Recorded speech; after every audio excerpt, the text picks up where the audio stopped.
Grand Theft Auto 6 has been treated like the second rebirth of gaming since forever. Rockstar knows it, the games media knows it, PlayStation, Xbox, even places like Steam or Nintendo know it too. But what does GTA 6 say about the future? How is this all going to work? It's a lot and it's really messy. You see, what worries me the most is that what GTA is setting as a precedent could be a disaster for gaming as a whole, as Games Radar said here. Games will keep getting more expensive after GTA 6 raises the bar, but only the most in-demand games will get away with it, analysts say. Already, the games industry is learning the wrong lessons from GTA 6, and that's what I'm talking about. Games Radar says it here, that GTA 6 and stuff like Mario Kart World are kind of cooking the game's pricing problem even further. And following GTA 6's release, we should expect more games to follow in Rockstar's footsteps, which is not exactly what I wanted to hear. As one analyst told Games Radar here, the industry has already been moving to this price point, led by Nintendo. The issue is there are only a handful of premium games that command this price point. Exactly, but I think even flirting with this as being the new normal is a disastrous idea. Because already, there are games out here that are asking for price points I firmly don't believe that they should be. I'll give you a recent example, right? I beat The Adventures of Elliot Millennium Tales from Square Enix. It's an okay game with a lot of problems, but the fact that it was $80 Canadian at release, that stung a lot because the game is not worth the price of admission in my opinion. I think a lot of games are going to cook themselves and doom their own futures simply because they think that, well, GTA 6 did it, so why can't we? It's simple, because you're not GTA 6, that's why. I think variable pricing when it comes to games is the way forward. Not everything needs to be a fully priced video game. And really the only reason why we're seeing these GTA-like price points being attached to games that have no reason doing it is simple. It's normalization. They want you to become accustomed to it, even if the logistics behind these decisions don't make a lick of sense, which they don't, by the way. Like I said, that Elliot game that I played, if it were $50 Canadian, yeah, that'd be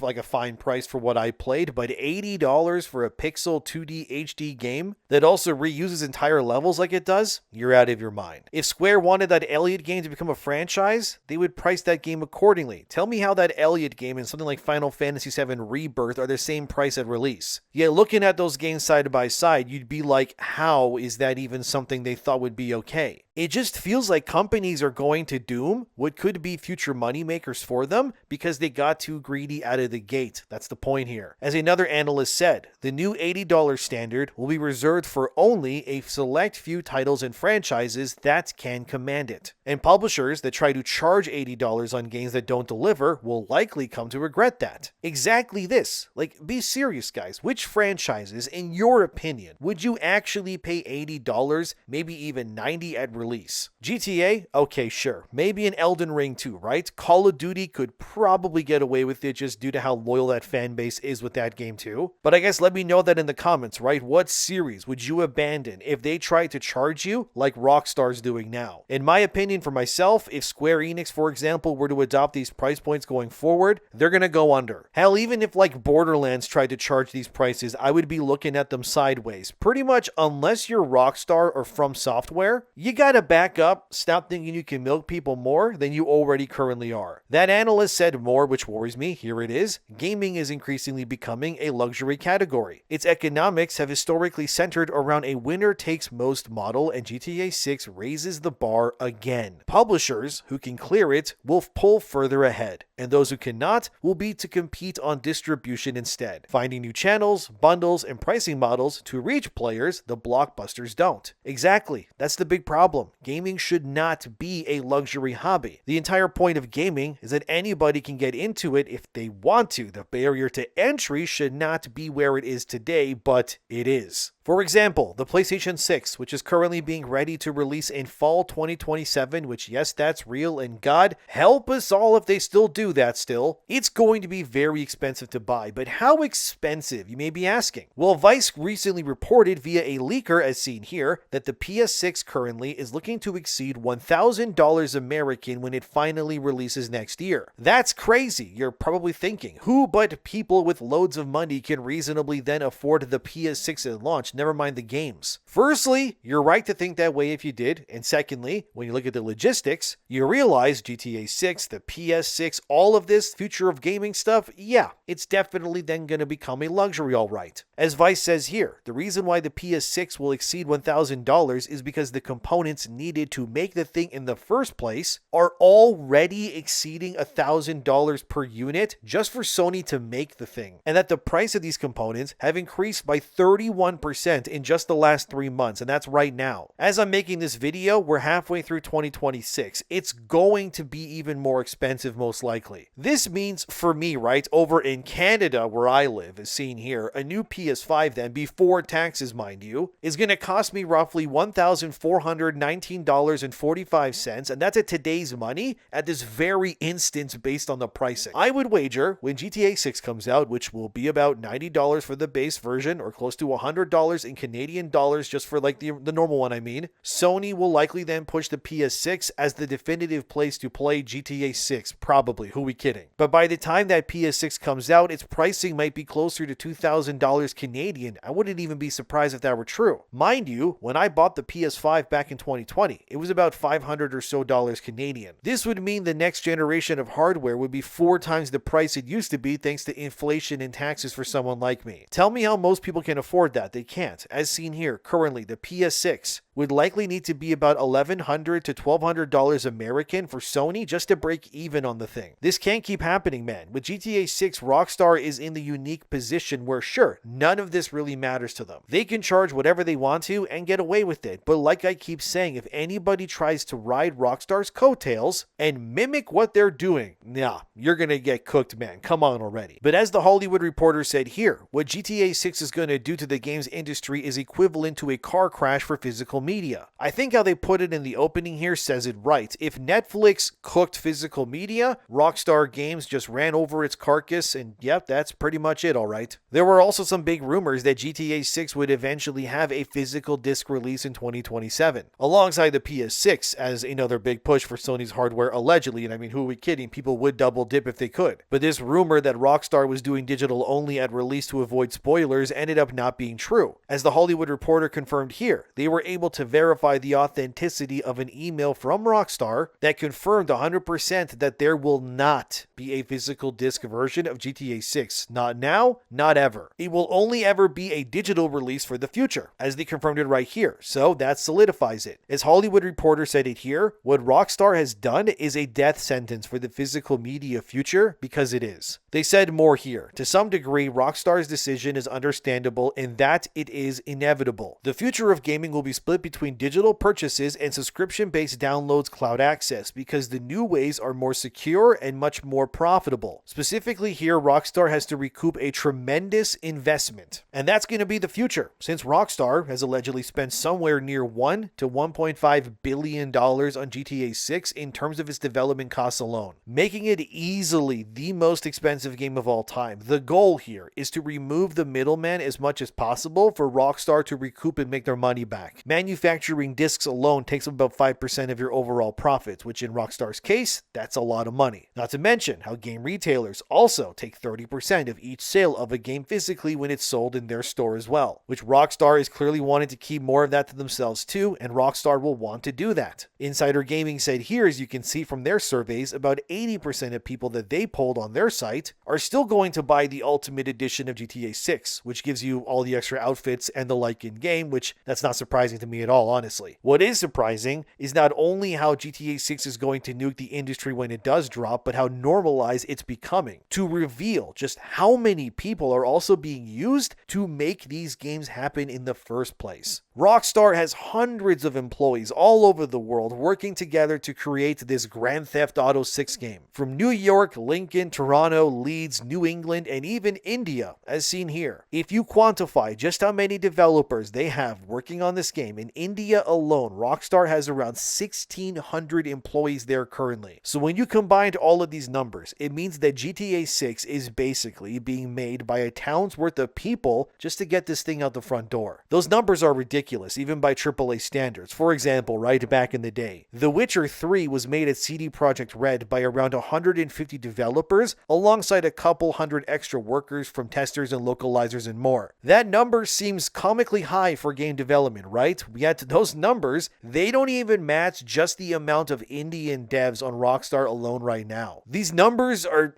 they're getting ridiculous for AAA, honestly. Like, for example, look at Assassin's Creed Black Flag's remake here. Ubisoft has 15 whole studios within their umbrella that are working currently to create that remake. 15 whole studios, guys. No wonder they want things to cost more and the price of everything to go up. Because how is that even sustainable? What numbers do you even need to hit sales-wise in order for a game made by thousands of people like that to even become profitable for you? Another game on the chopping block actually is Star Wars Eclipse, which also ties into this whole thing as well. As seen here from Eurogamer, currently Star Wars Eclipse can't even be finished in its current state because it simply doesn't have enough developers working on it. The reason why is because 115 developers were actually removed from Quantic Dream, the studio behind the game, after another game they were making called Spellcasters Chronicles ended up failing. So Quantic Dream staff, however, believed that they needed those developers back in order to finish and deliver on Star Wars Eclipse on time. Quantic Dream's dev team also had this to say to the press: "It's far from being an act of sabotage. On the contrary, we're trying to save Star Wars Eclipse. We could manage to release it with 115 additional people, and that wouldn't be overstaffed. It's what's needed. We are understaffed, like in many other companies in the sector, because bosses know very well that passion will lead people to crunch time, and that games will eventually be released, but it's impossible to run a sustainable industry like that." And that's the problem, isn't it? I'm bringing up Black Flag and Star Wars in this video because it ties to another problem, which is that this whole way of making games, it's kind of obsolete. It's, as they would say, unsustainable even. GTA 6 effectively has well over 10 times and then some the development team size of The Witcher 3 somehow, which if it were any other game, that would be borderline lunacy to think that a good idea would be to employ that many people to make one single game. But the industry obviously has learned all the wrong lessons here, because this is normalized, as the Quantic Dream team just said there, right? Their bosses at these companies, they don't care. They'd rather make the developers they do have just crunch even harder as humanly possible to still just make these things happen anyways. Then help them, really, which is why you're seeing so much burnout and institutional knowledge that is leaving games, especially the Western ones, behind. I wouldn't be surprised if Rockstar developers who are veterans actually just end up leaving that studio post GTA 6's release. Not because they don't love the game or the studio, but just because it's unsustainable to live like that and make things like that for so long. Imagining the amount of crunch, the overtime, and more is likely just nuts, but Rockstar doesn't really care. It needs to hit that finish line no matter what. Even if GTA 6 ends up being one of the greatest games ever made, it can still make the gaming industry significantly worse, and that's kind of the point. Everything involved here, it feels more like a financial experiment really than anything else. Rockstar and Take-Two aren't really interested in just selling millions of copies here. They want to see how much more we can charge, what can we get away with, and how much the players out there are willing to tolerate even. You see, when GTA 6 succeeds, which it will, who are we kidding, you shouldn't expect what they do or how they do it to really stay a Rockstar strategy anymore. It's going to become the new future for games. And that's exactly why a game like this could change gaming forever, but for all the wrong reasons. In a lot of ways, the AAA industry has kind of created their own monster here. 20 years ago, you would get a new GTA game every few years, right? Like on the PS2. And those games were obviously made with a few hundred developers at best. Today, that can't happen, like I showed you with Ubisoft and then some. Now we have entire marketing departments that are the size of these entire development studios that would have made games like 15 years ago. You now have entire continents of people collaborating to make one game like GTA 6. And when you and I look at that, we obviously think, yeah, there's no way that this is going to be sustainable, because it isn't. But the guys in the nice suits with the nice shoes and all that will see that and go, see, it worked. It is sustainable. So keep doing it even more. The problem these days is that every AAA game that gets made has to, let's be honest, essentially save the company that made it from complete financial oblivion or it's busted. Now that every game costs hundreds of millions of dollars to make, or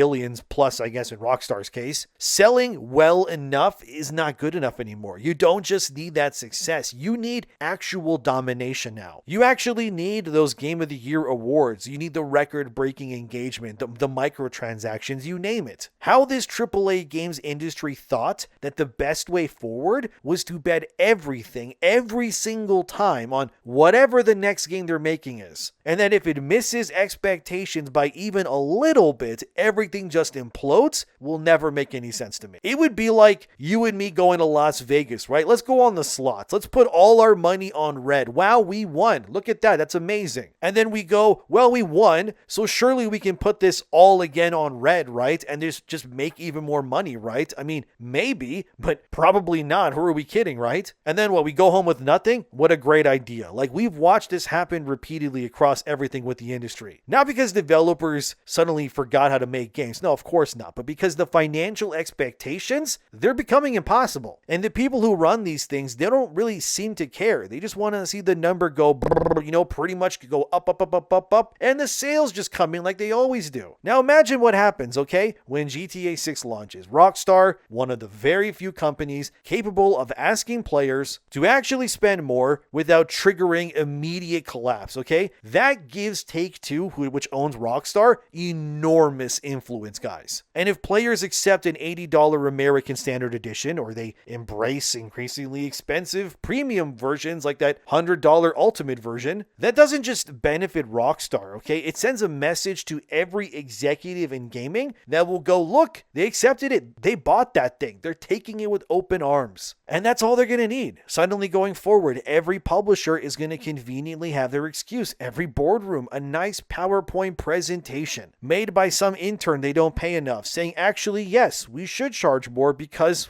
they're going to buy it anyways. Then it's no longer a battle of, can we raise the prices? Because some out-of-touch old guy in a suit will go, well, Rockstar already did it, so why can't we? And then just like that, what was once considered the ceiling in profits, really? Yeah, that now becomes the floor, guys. The ceiling is now the bare minimum, and now everything needs to hit the next ceiling, the next floor up, or it's bust, I guess. What worries me is that GTA 6 is not really fixing AAA, but instead enabling them to double down on their worst behaviors. People keep saying that GTA 6 is going to save gaming. I don't know. It might save publisher earnings. Yeah, there's a difference there, because the underlying problems don't suddenly disappear. Development is still going to take years upon years to fix. The budgets will spiral. Studios are going to expand, right? Of course, executives will then chase that impossibly golden goose they all want. But what happens in the end? Nothing actually changes. That's like a good thing. But only real big difference here, well, it's you, dear viewer. Yeah, everybody watching. You're just going to be asked to pay more in the end. That's not even a reform. That's just postponing the inevitable. It's like putting a Band-Aid from the dollar store on a broken arm and going, well, why isn't it healing it? I put a Band-Aid on it. I was told that this would work. Oh, what's that? I'm stupid? No, that can't be. It's just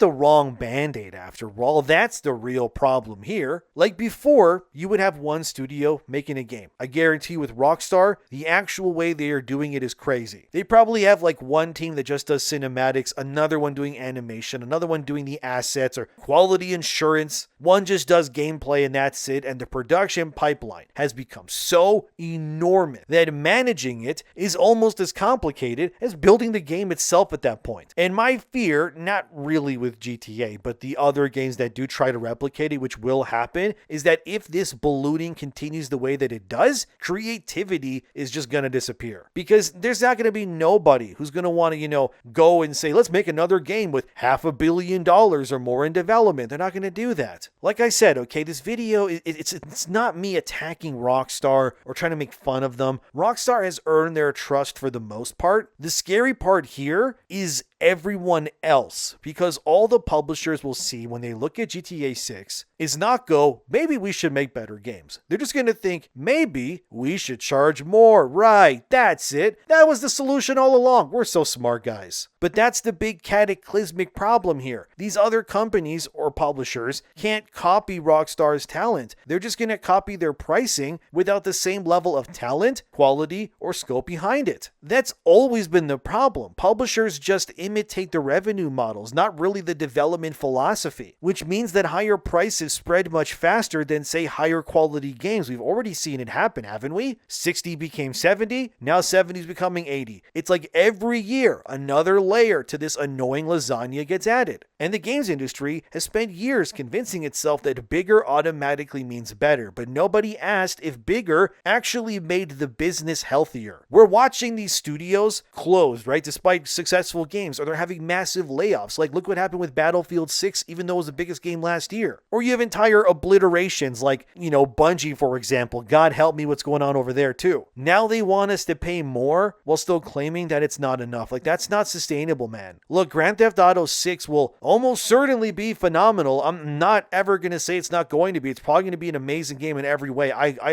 agree with that 100%. Because Rockstar has actually earned that reputation, but the conversation doesn't end there. Because GTA 6, whether they want to admit it or not, is not launching into a healthy industry. It's launching into an industry desperately searching for justification. And if GTA 6 succeeds under those conditions, which it will, who are we kidding? Executives are not going to learn restraint. They're going to learn escalation. And that's pretty much it. Until eventually, the industry reaches a point where making blockbuster games becomes so expensive that only a handful of companies can even afford to try anymore and be what even is considered a AAA game these days. That's not the future of gaming that we're supposed to have, man. That's the future that corporate management just created because they wanted to. And unless something changes, GTA 6 may not save the AAA industry the way that we want it to. It may simply delay the reckoning while making the eventual crash even more painful. But what do you think? Let me know. Thanks for being here. Subscribe for more. And we're at a tipping point. I gotta be real right now. And if that PS6 rumor price and all that is true as well, then this industry hasn't learned a dang thing.